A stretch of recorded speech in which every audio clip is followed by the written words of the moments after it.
just how valuable Cuba has been for us, and to remember how they have pretty much laid out the land for us in terms of what we are fighting for.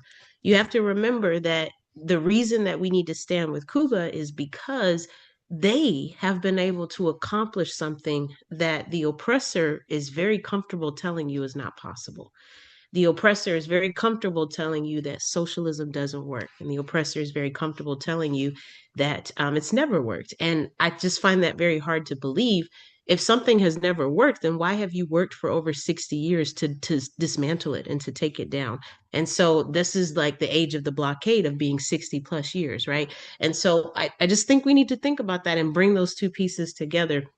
If Cuba is such a failure, if it's such a disaster, then as Baba Jamu said several months ago, why are you working so hard to pick at it and to bother it? And my argument's exactly, why have you worked so hard to stop them from getting medicine, to stop them from getting resources, clothing, materials, food, supplies, if they're not working? They are working. And it terrifies you because socialism is a complete deconstruct of imperialism, colonialism, and capitalism. And so it's much easier for you to just tell people that those systems, that socialism doesn't work, but that's not true, especially based on the evidence. So this is why we need to stand with Cuba, because Cuba is literally an example showing us not only is it possible for them, but it's possible for all humanity that would like that type of life, that would like a life where they can actually be valued. So we just need to remember that solidarity and oppressed people, this is an ongoing act to continue to keep the oppressor's thumbs on top of us.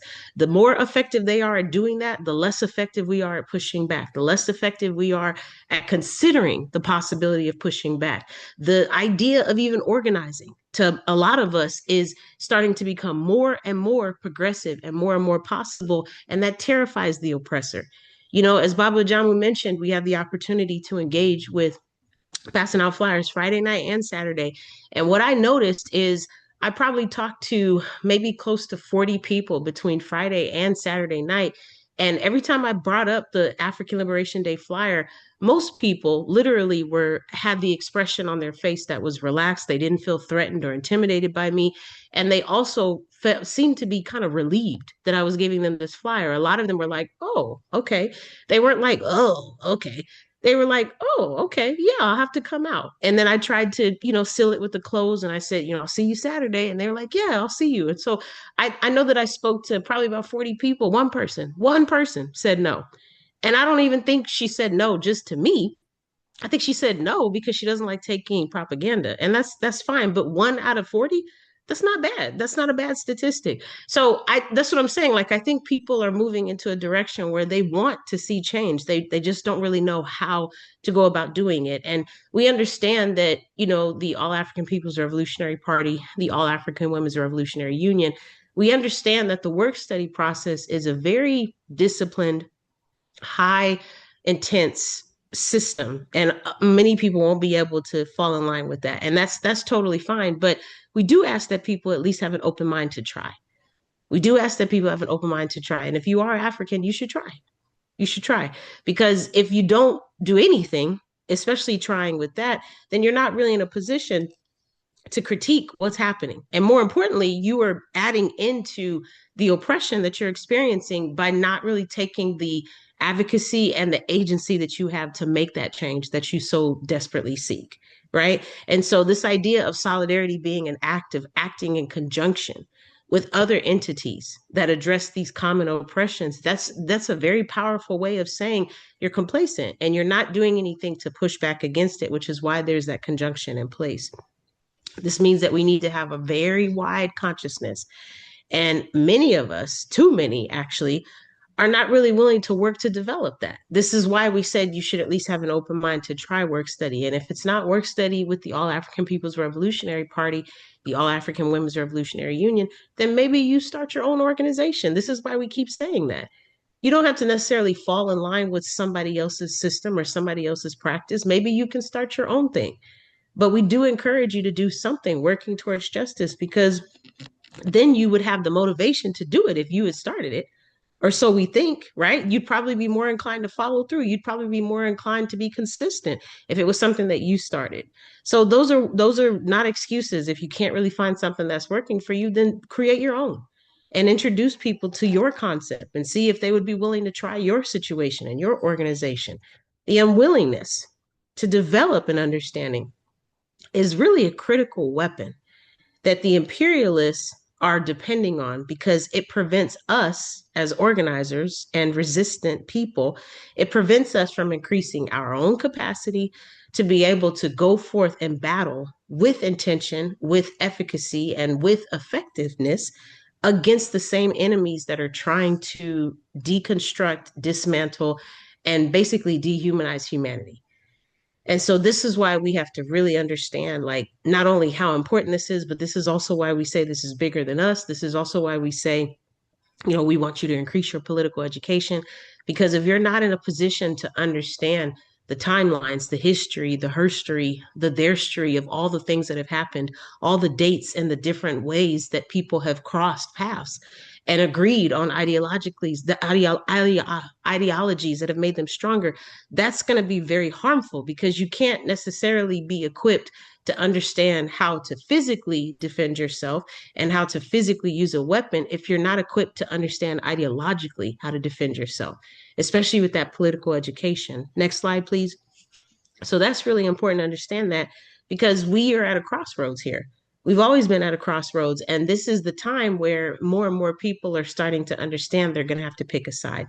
And you really have to take responsibility if you are complaining about how things are, but you're not willing to change the norm. You're not willing to push against that. That's really going to be very problematic on your part because ultimately we're going to see that, your pants are hanging down and you really had no intention to change things. What are some of the benefits of solidarity? Well, we first need to understand that when we eliminate one of the chief tools of our enemies, that allows us to keep, that enables us to keep being distracted. And so now we're fighting against one another instead of actually taking our energy out on what really needs to be deconstructed. And truthfully, when we fight against one another, this allows us to have no benefits while also giving those in power more opportunities to find ways to attack us, finding more loopholes, finding more gaps, finding more ways to create lies and stream them on social media, finding more ways for us to discount one another and really to discount ourselves. And as I prepare to hand it back to Baba Ajamu, I'll just share a very quick story. I already shared this before when I did my Cuba report backs earlier this year, but this story bears repeating. One of the last days that we were there on the island, we had the chance to go to the ICAP headquarters, and we were privileged with the ability to hear from some of the medical students who, as you know, are educated for free on the island. These particular students were Palestinian, and they shared with us some of the heartfelt, terrible stories that they had encountered. They talked to us about how two of them were still in school and they had maybe 2 semesters left. Two of them had already finished not only school and their coursework, but their residency, but they had nowhere to go. They could not go back home to Philistine. And so they felt grateful that the Cuban government said, this is your home. You can stay here as long as you like. But at the same time, it wasn't mutually exclusive of obviously the devastation and the sadness because some of them hadn't talked to their families. They couldn't get in touch. They didn't know what was going on.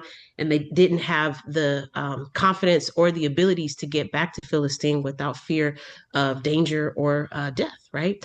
And so they were just trying to figure out how to make their way out of no way. They talked about how a lot of them came to Cuba with no Spanish speaking skills and they had developed it over time, figured out how to create their spaces and figured out how to decide on their specialties based on what the needs of the Cuban people were. So they gave us an incredible panel. And at the end, we had, of course, the Q&A and different organizers with our brigade asked questions. And I asked the question, we hope that you all understand. I introduced myself as a party member and I said, we hope that you all understand that we are with you. We haven't forgot. We are with you. We are standing with you. We are stronger than ever. And it really, really tugged at my heart when the comrade said, I think my question was, what else can we be doing besides organizing to continue to make you feel like we're supporting you and we got your back? And the comrade said, keep doing it. Keep doing it. Don't stop. And if you see people who are not organizing, try to get them involved. And that meant so much to me because he said, we follow you on social media. We know what you're doing, A-Rock. We know what you're doing, the party. We've heard of the party. We know what you're doing, Gabriella. We appreciate you, Black Alliance for Peace, for speaking out against what's happening in Palestine and Gaza. And so, like, I'm just saying, like, all of this is not for nothing, you all. And we were literally talking about solidarity, right? Better story to support how important this really is. And I would just argue that it was very humbling to hear the comrades say that because it wasn't but 6 years ago when comrades from Black Lives Matter were getting messages from comrades in Philistine telling them how to navigate if they got tear gas in their faces, because unfortunately they were pretty experienced with that. And they were able to share those messages with Africans walking in solidarity with Black Lives Matter. And so just to kind of see that come back full circle, it's very humbling to understand how important this work is. And I also think it's important for us to keep fighting. We also need to understand that the society is trained to make us focus just on ourselves. And this is why you have to remember no oppression Olympics. Because if you're not careful, the system will make you feel like your people and your problems are the only ones that exist. And that too is deterring us away from solidarity. We are stronger together. And that's why the theme for ALD could not be more perfect, because unfortunately, imperialism has messed all of us up. It has completely strifled through and terrorized our people. It has taken our land. It has violated our people sexually. It has harmed our children. It has bombed our resources and taken our materials. We have to fight back. And we cannot do that alone. And what's happening in Ireland, what's happening in Burkina Faso, what's happening in Turtle Island, it is all connected. And if you do not understand that, we strongly suggest you increase your political education, join an organization that is working for justice, or do some reading with a reading group of another organization so that you can learn. Because there's a lot to be taught here. Ashe. Ashe, Obrigada, Asante Sana, and thank you very much. And just to contextualize so that we can understand why, because like Shakur mentioned, there's so many social media campaigns, you all. And a lot of these campaigns, we study them very closely. A lot of these campaigns are not random, just, accidental, just coincidental things. These are coordinated campaigns.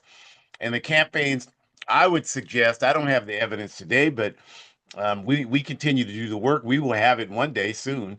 I'm sure that they're coordinated by the Federal Bureau of Investigation and these types of entities because whose interest does it serve for oppressed people around the world to be disunited and be at each other's throats? It serves the interests of the people on top. And they want to maintain that interest. So if you go on social media, you will constantly see these references just among African people. I'm not African. I ain't no African. I'm Native American. I don't have anything to do with Africa. I don't have anything to do with Black people in America. You'll see that everywhere. And it's strange for someone like myself. I mentioned at the top of the program, we have the comrade sister here from West Africa who was working with us this weekend and will be, with us all week. And she was mentioning how that social media that I just mentioned is dominant through this is what people in Africa see, and that's by design. And it's very strange for someone like me who has traveled throughout Africa extensively, and so I know like the kind of things people say about the kind of things African people in this country say about Africa have little basis in reality, right? And first off, if you go somewhere as a tourist, then that's how you're going to be perceived. Like we all know that. So I don't know why we even still have to have that kind of conversation. But my travels have not been as a tourist, and so as a result of that, I have very different experiences than people who describe their tour. I mean, if somebody came down the block where you live on a tour bus taking pictures of your house, you would look at them a certain way. So that's, I mean, we shouldn't have to spend a lot of time explaining that. But by and large, if you go as a person on the ground, going to discover your culture, going to discover who you are as a people, then that's how you receive. That's always been my experience. All 11 different countries in Africa that I've been to, I've never had any type of different experience other than that, including just a couple of months ago when I was in Azania, or what you would probably call by the colonial name South Africa. And it's never been, no matter what the language people speak, no matter, none of that matters, because people understand that we are the same people. And that's why this slide is so important, because it asks the question, why do we even do the work that we do? Why do we do it? And the reason why is the entire wealth of the Western capitalist world results from the transatlantic slave trade. That is the system that enriched the United States of America and Europe. That's the system that did it. And the way it did it is that you got to ask the question. For 350 years, chattel slavery existed in the Western world. And if we don't know what chattel slavery is, that's the first thing you got to do is get it under. We don't have time today to, define everything, but we've done programs where we've talked extensively about the difference between historical slavery or serfdom and chattel slavery. I'll just tell you the primary difference is with slavery that existed before the transatlantic slave trade, which focused on Africa and bringing African people to the Western world. Before that system, slavery was a system of serfdom where you can't show me anywhere in the world. We've studied it extensively. I'd love to debate with anybody who thinks they have an argument, but you can't show us anywhere in the world where serfdom slavery existed, where people, would 90% of the people would earn their right to get out of slavery, and many of them were able to own property and actually become rich. That slavery that existed in 198 countries around the world. Because these people today are, they're shifty. They'll confuse you if you don't know history. Well, everybody had slavery. They're constantly saying that today. And they're saying that because they know most of us don't know this history and don't know how to talk about it the way I'm talking about it right now. So that was the system that those clowns and buffoons are talking about. The transatlantic slavery had chattel slavery. And chattel slavery is where you were born into slavery, you died from slavery. You didn't get, there was no system in place. We understand some people were granted their freedom, but that was totally dependent upon the master, and that was not a widespread thing. The overwhelming majority of Africans who were brought into transatlantic slavery, they died in slavery. Their children were born into slavery. They died in slavery, and that was the system. And not only that, you were not permitted to own property. You are not permitted to do things to elevate yourself. And even for those few Africans who were granted freedom, they still, because of the racist laws in this country, they weren't permitted to do those things that you would have needed to been able to do to advance your individual situation. So it's important to understand the transatlantic slave trade produced proliferated the sugar, coffee, textile, cotton industries, and these industries made Europe and the US rich.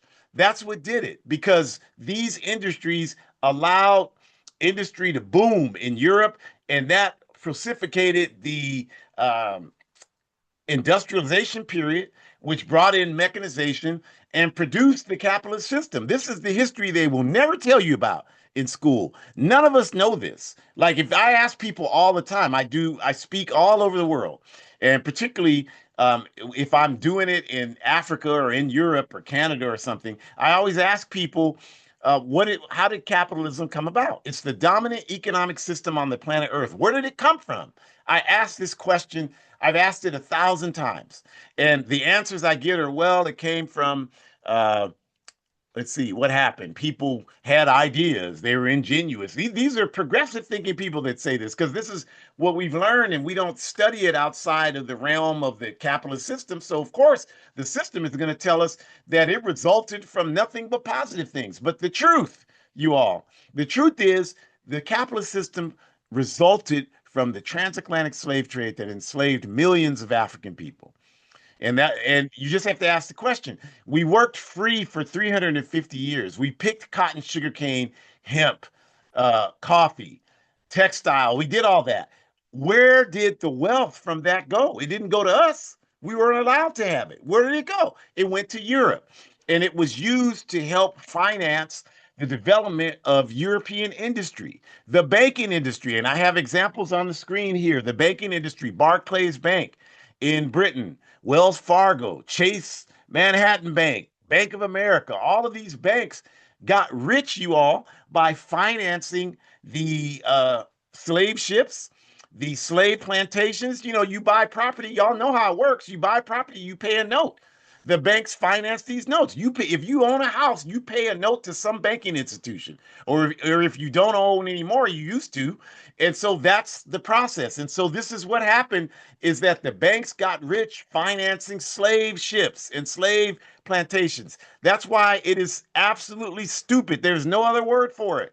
When these people are running around here today talking about, well, there's no evidence of slave ships. There's overwhelming evidence of slave ships. All you got to do is research the banks. That's what I did. I did that 25, 30 years ago. The banks have it archived because this is how they're not going to destroy the history that explains how they got to be the largest financial institutions in the history of human civilization. That history is documented. They just don't have to worry about us finding out because we don't read, we don't study anything. So it's all there. If you look for it, they're not even trying to hide it. It's there. They financed the slave ships. They financed our ancestors. The insurance industry proliferated. I have Aetna on the screen, but it applies to all of them. AIG, New York Life, all these insurance companies proliferated their profits by insuring these slave ships that were financed by the banks. You buy your house, you pay the mortgage company, you have to get an insurance company to insure it. You buy your car, you pay the financier that's financing it, you have to get an insurance company to insure it. This is what they did to our people, you all. This is why this country and Europe got rich. It had nothing to do whatsoever with them working hard. It had nothing to do with God blessing them more, them praying more. It had nothing to do with any of that. It had only to do with what I'm talking to you about. And I don't even understand why we would believe any of that anyway, because there is nobody on earth that prays harder than we do. I've been throughout Africa. I've seen people with rickets. They can't even control their bodies, are all contorted and twisted up. And these people have complete faith in God, even though their lives permit them to do nothing except be able to roll around on a the kind of thing you put heavy furniture on to roll it. That's what they do. Or if they can't even get that, they just sit on cardboard and do that. And I've talked to many of these folks. They're the most spiritually enriched people on earth, and they have nothing. So it has nothing to do with that. And all that is a lie that's been perpetuated against us for centuries so that we don't do anything to address this contradiction. That's it. So the reason why we say revolutionary Pan-Africanism and African identity, it's not about where we come from. I'm not an expert on that. Like people ask me all the time, where did you come from in Africa? I don't know. I've never done a deal because I'm not going to pay some European company or even an African company to tell me where, because I don't care what part of Africa I came from. I claim the whole continent because the only reason why you have African countries, 54 on the land base and another 4 islands around Africa, so 58 total. Only reason why you have that is because of colonialism.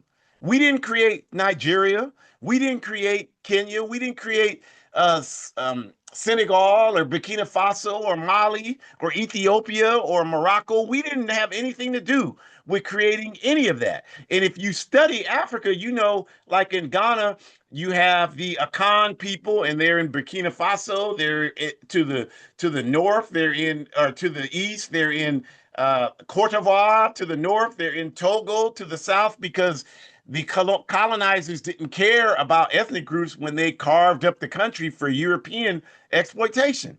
So that's what we're talking about. Africa to us has nothing to do with where we came from. It has everything to do with where we're going.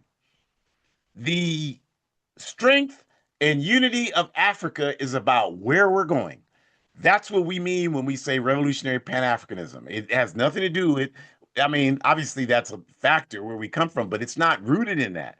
It's not about where we came. It's not about African descent. It's about African ascent. That's what it's about. And the organization of our vast resources, it's best not navigated through an political economic system that's organized, planned, and rooted in principles of justice. And that's why we say scientific socialism. I just explained to you. Capitalism is the reason why we're in the situation we're in. So no logically thinking person could understand that and say that, well, that same system has to be the way we get out of this. Like, that's clearly not reality. That's not a serious position to have. It has to be something different. And so, this is why we say this, and this is why we understand this, and this is more importantly, why we work for this, because this is what we want to see happen. Now, as it relates to the solidarity, again, we could talk about a number of solidarities. And Shakura mentioned the Palestinian youth who were helping Black Lives Matter activists here. This is a real thing. There is literally an organization in this country called Asians for Black Lives. Asians for Black Lives. That is an organization. Look them up. I've done work with them. So we really sound silly when we sit around here in 2026 talking about, well, no, we don't have any allies. Nobody is there to support us. We really expose for those of us that know how little we know about what we're talking about.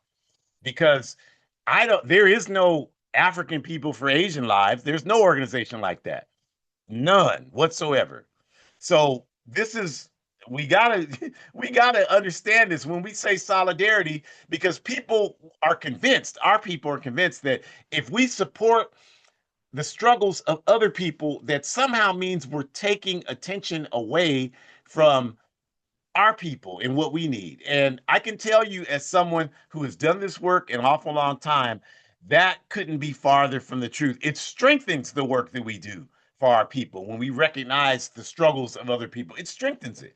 And I'd be willing to take those of you that believe that, or you know people that believe it, send them to me, please, because I'd be willing to sit down with them and talk about the work being done for African people. And I can guarantee you right now, they're not going to be able to produce more work than what I do and what we do, even though we do solidarity work. And I do a ton of solidarity work. Now, this weekend, I did the core work. We worked with nothing but African people all weekend. That's what we've done, hundreds of them. That's what we did. But I also have other work that I do. I do a ton of work now here where I live in Sacramento. There aren't a lot of large communities that are doing, things movement wise. So we have very limited, it's just this kind of town I live in. So we have very limited options that way. But obviously it's California, so there are tons of indigenous people, Latino people. So that's primarily where I do the bulk of my solidarity work. And I do a ton of solidarity work with indigenous communities. And what it's done is it's helped them understand our struggle.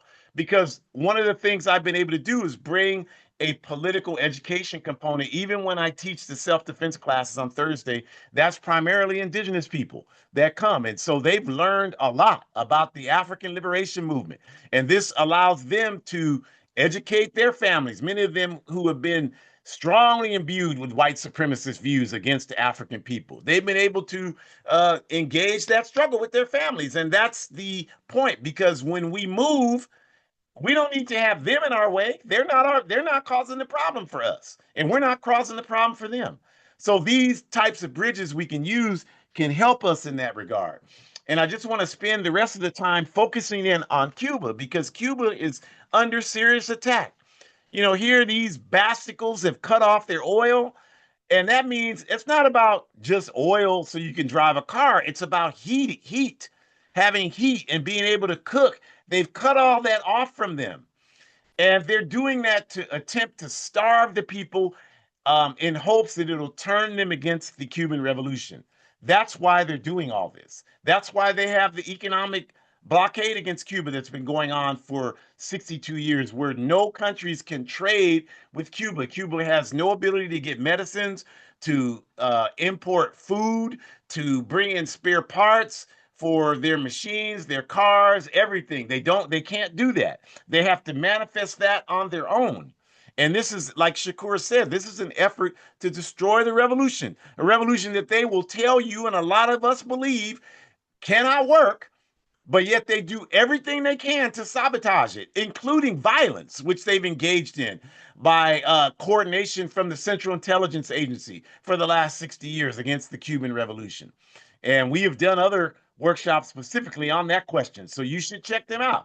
But the reason why we want to talk about Cuba in the remaining time is that there is not a single conscious African person in the US who should not see the importance of supporting Cuba. And I said conscious African. I'm not talking about these sellout coon type Africans. I'm not talking to them. I'm not talking to you because you're a grifter. You know, you have decided that you see a possibility of creating a brand for yourself and becoming, putting yourself in a position to be able to make money off of our suffering. You know, this is what we do, you all. We support our own people who exploit our suffering. I mean, I look at someone like Snoop Doggy Dogg. I mean, look at this clown. Like this person has made, like, people are upset at him because he uh, performed for Trump. What else would you expect someone like him to do? I don't know why you're surprised. If you're surprised, you just haven't been paying attention to this dude. I mean, think about it for a second. This guy, the reason why you know him is because he made a musical career exploiting the negative aspects of our day-to-day life living in the Los Angeles area. That's what all his music is about. And this is a life that he himself didn't even participate in. That's a fact. If you study this clown's history, all he did, him, Ice Cube, all these criminal thugs, all, and I say criminal thugs because they betray our people, not because they were out in the streets. That neither one of them were engaged in serious gang activity. Ice Cube, not at all. Maybe Snoop Dogg on a periphery level, but not seriously, he wasn't. Not seriously, he wasn't. And I know this because we've done our research. So they didn't even do that. And yet they sang about killing all these African people and disrespecting all these African women. And a lot of us listening bought that music, danced to it, sing to it. And then today, this man shows who he really is again for those who were too blind to see it when he was showing us in the 1990s. And we're like, well, what is he writing? Of course. He's a sellout. That's what he is. He's sacrificed any integrity and principle to stand up in a correct way for our people to make money. So of course he's going to do that. So any conscious African would understand that we have to support the Cuban Revolution.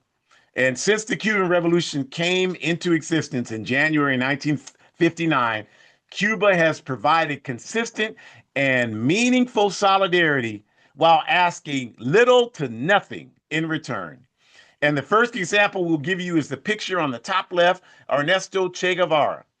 And Ernesto Che Guevara went to, in the 1960s, the Congo became independent after years of brutal colonialism. The Congo is the most resource rich area in all of Africa, and Africa is the most resource rich area on the entire planet. You can take all the other continents combined, all the other six continents combined, and they don't have the resources that Africa has combined. You cannot have a cell phone without African minerals, columbite, tantalite for the internet, cobalt to charge your battery. You can't have your electric car without African lithium. You can't eat chocolate without African cocoa. You can't have electricity in most parts of the world without African uranium.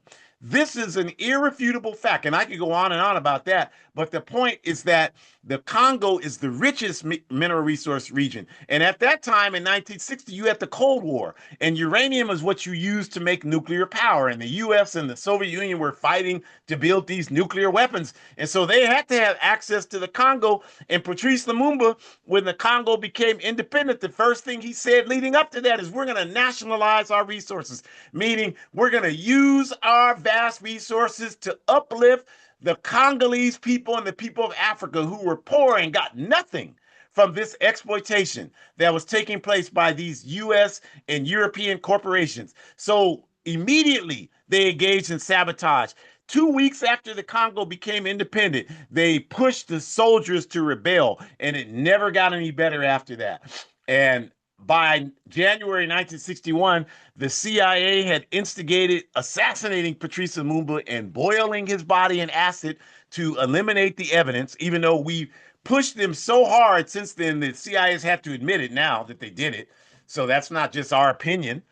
It was always correct, but the war engaged, and the Congo was so unstable that after that election that put Patrice Lumumba into the prime minister position in 1960, do you know that the Congo didn't have another national election until 2007?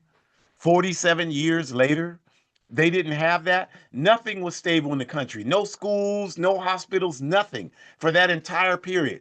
So in 1964, making an honest attempt to address that, the Cuban people sent Ernesto Che Guevara over with African Cubans to fight on the side of the National Congolese movement in the Congo, the Patrice Lumumba's political organization. They fought there for several months.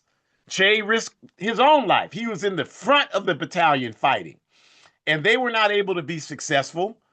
They were not able to turn back these CIA supported troops in the Congo.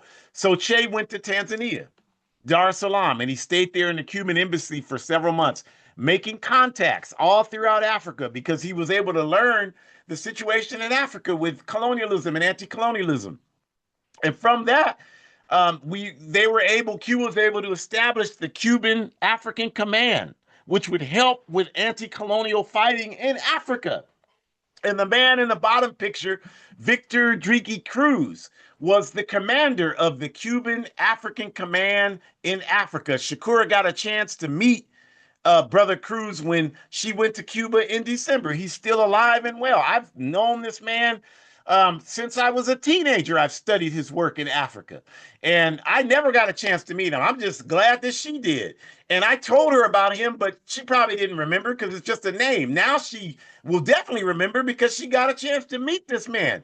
And he was a bodyguard of Che Guevara. The CIA killed Che Guevara in 1967 in Bolivia. He was doing the same thing in Bolivia that he did in the Congo, and they assassinated him there. They captured him alive and they assassinated him because they understood what the image of Che Guevara represented then and what it still represents today. They did nothing by killing the man. And he told them right before they killed him, you can kill the man, but you can't kill what the man represents. And he was certainly right because there's Che Guevaras everywhere by people who weren't even alive when he was alive. But Victor Driki Cruz, they played a critical role because as time went on, the picture in the middle, you see Cuban troops in Africa. What happened is that Africa was engaged in a vicious fight to stop the entire southern portion of Africa from becoming racist apartheid, like Azania, or what they call South Africa. South Africa, the government, along with the Portuguese in Angola and Mozambique, and along with these racist white mercenaries led by this man, Mike Moore, from Belgium, they were engaged in horrific acts in the image of Leopold, who killed millions in the Congo. You know about the Holocaust in Nazi Germany, as you should know about that. But you don't know anything about Belgium's Holocaust in the Congo, where 25 million people were killed in the Congo from in a period of 25 years. You don't know anything about that. You didn't learn about that one. You didn't learn about the Germans perpetuating a Holocaust in Namibia, where hundreds of thousands of people were killed. We don't know anything about that. So what Cuba did is they sent up to 500,000 troops to Southern Africa to fight these racist forces that I just named. Portugal, South Africa, white mercenaries from Belgium. They sent U.S. backed all of these forces. Of course, the U.S. backed them. Of course they did. When has the U.S. ever been on the right side of history? I don't understand how y'all can even call yourselves American. You know, they just had a vote. Ghana made a resolution at the United Nations just a couple of months ago that the transatlantic slavery was the most horrific crime, a horrific crime in history. And they just wanted the United Nations to acknowledge just a resolution. They weren't asking for anything to happen, just to acknowledge that. And every country, and there's 198 countries in the United Nations, every country in the world voted in favor of that resolution from Ghana except three countries. And you can guess who they are: the United Snakes of America, Israel, of course, and Argentina, who's basically a puppet of the first two countries. So this is who the U.S. is. It's always been who they are. I mean, I'll never be an American because I don't want to. Especially, I travel overseas. People like, you an American? Nope, I'm an African in America. I didn't have any choice in that. So people laugh when I say that. I'm not aligning myself with the, you got to be insane. I don't want to have anything to do. Look, I'm fighting for justice here. Somebody asked me, well, why are you here? I'm like, because you've been stealing everything we got for 500 years. I'm here to get it back. That's why I'm here. Now say something about that before I make you take me to some of these resources so I can get them back. So 500,000 troops fought in Africa. Cuba lost an estimated 40,000 troops in Africa, this little small Caribbean island country of 11 million people, lost 40,000 people clear across the world in Africa. They did not receive any aid from Africa. There was no aid to give them. They did not receive any money. There was no money to give them. They went because they understood international solidarity. They understand that. That's why they went. So this is why we got to understand that. And now more examples of Cuban solidarity.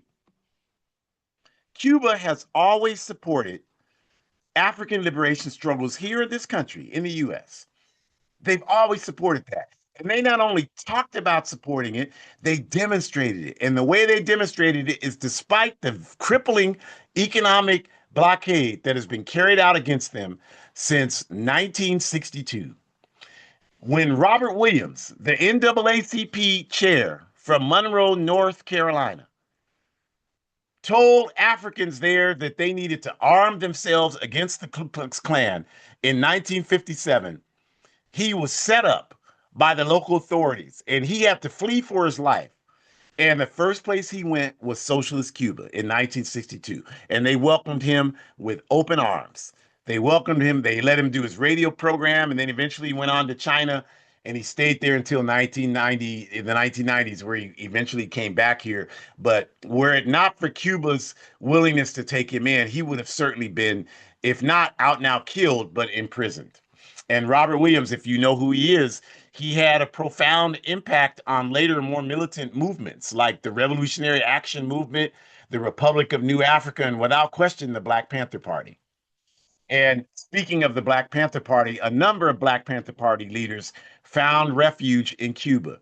Now, I'm not a fan of Eldridge Cleaver. I think that Eldridge Cleaver was confused and did a lot of damage within the Black Panther Party. But in 1968, he did flee here from charges that were brought against him that um, for things he was doing that shouldn't have happened. You should study that. Not going to talk about that here. But he went to Cuba in 1968. He acted a fool there because that's what Eldridge Cleaver typically did whenever and whatever he was involved in. And so they told him he had to leave and he ended up going to Algeria, where he acted a fool there, and then he became a member of the Mormon Church and came back here. There's a video of him speaking at the Mormon Tabernacle in Salt Lake City. So do with that what you will. But certainly Assata Shakur, who was broken out of prison in 1979, the Black Panther Party member and Black Liberation Army member and leader, um, went to Cuba, surfaced in Cuba in 1984 after being broken out of prison in 1979 in New York, and lived her life out in Cuba until her physical transition just a few short months ago in September 2025 in Cuba.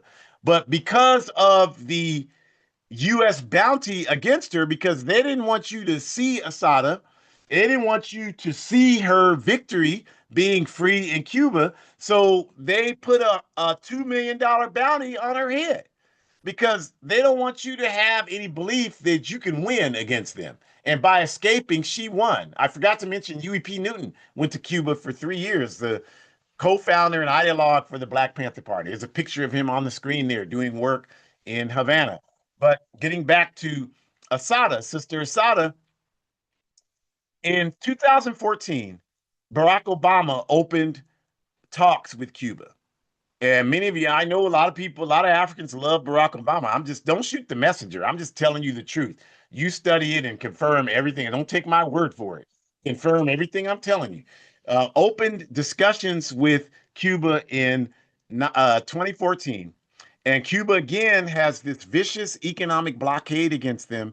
And Obama told Raul Castro, who's standing there to the right of Obama in the picture, that we will open up talks about the blockade if you return Assata Shakur to us. And of course, nobody could really blame the Cuban people if Raul had said, well, let's see if there's something we can work out. But the Cuban people are people of principle. Their revolution is a revolution of principle. I know living in the United States, we don't really understand that when I say that. But I'll tell you that Raul Castro is widely reported in the US media. So don't take my word for it. His words to Barack Obama is that question, sir, is not on the table. That's what a principled person does. A principled person makes decisions that are the right thing to do, regardless of the consequences. And Cuba has demonstrated without a shadow of a doubt their willingness to do that. That's why they're talking about indicting Raul Castro. You should be furious about this. I just showed you how much they've supported us. We haven't done a damn thing to support them, and they're trying to starve these people out. And we're sitting here twiddling our thumbs, talking about what I'm going to eat tonight. We have got to do better, you all. We have got to stand up and say, hands off Cuba. Today, hands off Cuba. We have got to make this known everywhere. When there's actions talking about this, we need to be there. Come to African Liberation Day. We will be talking about this. Sign the petitions. Do the work. We have got to defend Cuba the way Cuba has defended us. And we have not had anybody who has defended us more than socialist Cuba. And that is a fact. And we just thank you for joining us today. We invite you to come back next week. We're not going to, well, I'm sorry, we're not going to have a program next week because of African Liberation Day, but we do invite you to the upper left-hand corner. We'll be back in 2 weeks. But in the upper left-hand corner, the red and white QR code, you can find out, about programs. You can get the Forward Ever shop where you can buy clothing that is supporting the work that we do in Africa. If you're in Sacramento, we invite you again to come to our community self-defense class every Thursday, 6 to 8 at 2775 Cottage Way, like cottage cheese, Unit 15. 2775 Cottage Way, Unit 15. You don't have to have any experience with martial arts. You don't have to have any experience with anything. You just have a desire, an open mind, and a willingness, and you can come. It's free of charge. You're welcome. Um, Come to African Liberation Day, Saturday in Oakland at the East Side Arts Alliance, 2277 International. If you're old school like me, that's East 14th Street in East Oakland. Come there and donate to African Liberation Day. Because if you donate, it's not going towards our Oakland program or any of these programs here in the U.S. It's going towards all of the African Liberation Days we're organizing throughout Africa. So you can donate to Venmo, A-APRP, at A-APRP. Send whatever you can. Join the A-APRP. You can do that at aprp-intl.org. And then going to the right of the screen, if you're not able to attend African Liberation Day in person anywhere, if you want to know where to go see African Liberation Day, if you're not where we are, you can go to africanliberationday.net. No separations, all one thing. And from there, you can see the African Liberation Day in person closest to you. But if none of those things will work, if you're not mobile or whatever the situation is, you can go to our international webcast, which is Sunday, May 24th. And there's a QR code on the bottom of the flyer on the bottom right. Scan that QR code and you can register to attend that program. And Burkina Books. Our comrade is here, who's one of the founders of the Thomas Sankara Center for Pan-African Unity in Burkina Faso and a cadre organizer in the A-APRP. And this is the program that they are bringing revolutionary literature to the Sahel region in Africa, to Burkina Faso, to Niger, and hopefully Mali at some point, and other nations. So help that. Become a monthly sponsor. Give what you can. whatever you can helps to buy these books. I've been a sponsor since they started and will continue for as long as it takes for us to get where we need to go. And the last is a QR code in the upper right is to buy my book, A Guide for Organizing Defense Against White Supremacist, Patriarchal, and Fascist Violence. A Guide for Organizing Defense Against White Supremacist, Patriarchal, and Fascist Violence. It's only $8 US, $5 if you get it virtually. 100% of the proceeds go towards all of this work that we do, you all. All of this work that we do, the self defense work, driving to African Liberation Day, taking food, taking supplies, all the stuff that we do, driving down this weekend, driving back and forth between San Jose and Oakland and driving back to Sacramento, all the stuff that we do, that comes from money that comes from you buying this book. It's a great organizing book. So buy it. If you've already bought it, call your library, get them to put it in there, buy it and put it in there. They'll do it if someone, I mean, I can't do everything, so I need help. So call them and do it. Call your bookstore, ask them to put it in there. It's only $8. They can buy 10 copies, sell them for $10. People are gonna buy it. It's a good book. Don't take my word for it. When you scan the QR code, there are almost 70 reviews on it. I don't know those people. I wouldn't have time to get that many people to do something like that. So it's a good book, and they can put it in their bookstore and make a little money off of it, and it can help us do this work. So we look forward to seeing you at African Liberation Day this week.